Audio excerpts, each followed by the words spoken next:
Nazar is real, এই কথাটা কি আদৌ সত্যি? কে কে মানো এই জিনিসটা? আমাকে একটু কমেন্টে জানিও তো।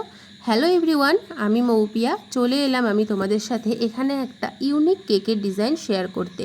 এটা এখনও পর্যন্ত আমার চোখে না পড়া একটা কেকের ডিজাইন, কারণ যে দিদিটা কেকটা অর্ডার করেছিল সে খুঁজে খুঁজে একটা ইউনিক জিনিসই অর্ডার করেছিল। আর এটা আমার কাছে অনেক ভালো লেগেছে, কারণ এক ধাঁচের কেকের ডিজাইন আমার খুব একটা ভালো লাগে না। নতুন নতুন ইউনিক ইউনিক কাজ করতে বেশ ভালো লাগে। তো এই কেকটা তোমরা দেখতেই পাচ্ছ, একটা বেন্টো কেকের মধ্যেই ছিল, আর কেকটা ছিল ম্যাঙ্গো ফ্লেভারের মধ্যে। আর যতটা আমার দ্বারা পসিবল আমি এখানে একটা রিয়েলিস্টিক এভিল আই করার চেষ্টা করেছি, প্রত্যেকটা ধাপে ধাপে যতটা আমি বুঝতে পেরেছি যে এইভাবে করলে ভালো হয়। তো আমার লোকেশান হলো গোপালনগরের কাছে ভান্ডারকোলা। তো তোমরা যারা যারা আমার লোকেশনের কাছাকাছি থাকো আর আমার কেক টেস্ট করতে চাও, তারা ঝটপট ইনবক্স করতে পারো তোমাদের দিনটাকে আরও স্পেশাল করার জন্য। তো সকলে ভালো থেকো, আর কেমন হয়েছে অবশ্যই জানিও কমেন্টে।